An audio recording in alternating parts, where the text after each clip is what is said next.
আসানসোল পৌর নিগমে এই মাসের বোর্ড মিটিং অনুষ্ঠিত হয়। সভায় উপস্থিত ছিলেন পৌর নিগমের chairman Amarnath Chattopadhyay, deputy mayor Wasimul Haque, MMRC সদস্য, বড় চেয়ারম্যান এবং বিভিন্ন ওয়ার্ডের কাউন্সিলররা। এই বৈঠকে মূলত পৌর নিগমের এলাকার নাগরিক পরিষেবা কিভাবে সুষ্ঠুভাবে বজায় রাখা যায় তা নিয়ে বিস্তারিত আলোচনা হয়। সাংবাদিকের মুখোমুখি হয়ে চেয়ারম্যান অমরনাথ চট্টোপাধ্যায় জানান, বর্তমানে নির্বাচনের আবহ চলছে এবং নির্বাচনের আচরণবিধি কার্যকর রয়েছে। সেই কারণে এই বোর্ড মিটিংয়ে কোনো নতুন সিদ্ধান্ত নেওয়া সম্ভব হয়নি।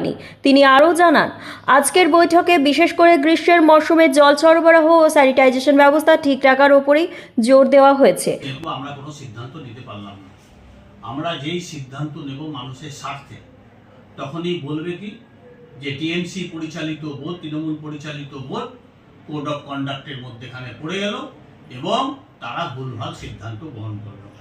তো আমরা মানুষের জন্য এবং আমরা আপনার নিজেদের জন্য আমরা কেন্দ্রীয় সরকারের আইন মোতাবেক যেগুলি না করলে নয়, জল, স্যানিটারি, এই সমস্ত ব্যাপারগুলো যেগুলো মানুষের দৈনন্দিন এবং যেগুলো অনগোয়িং প্রসেস, আমরা সেগুলোই আলোচনা করলাম এবং সেগুলো যাতে আমরা সুন্দর এবং সুস্থভাবে দিতে পারি তারই আলোচনা হলো এবং আমরা তার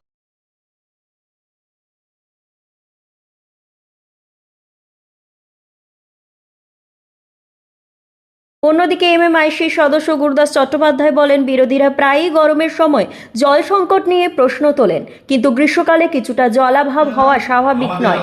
তবুও আসানসোলের পৌর নিগমের পক্ষ থেকে নিয়মিত জল সরবরাহ বজায় রাখার জন্য সর্বোচ্চ চেষ্টা করা হচ্ছে। বিভিন্ন ওয়ার্ডে জল পাওয়া যাচ্ছে, দেখুন, গরমকালে জলের টান হবে, অগ্নিমিত্রা পাল কেন যেই যাক, একটা জিনিস আপনারা মনে রাখুন, গরমকালে জলের টান হয় প্রত্যেকবার, এবারেও হবে।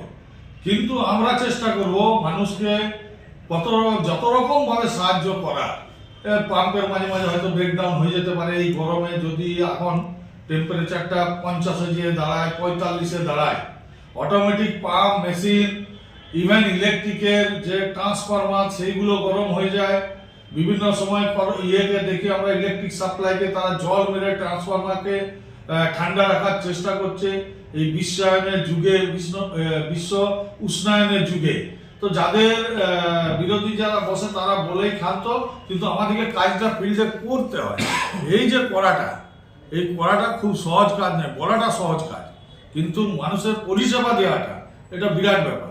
তো আজকের দিনে আমি মনে করি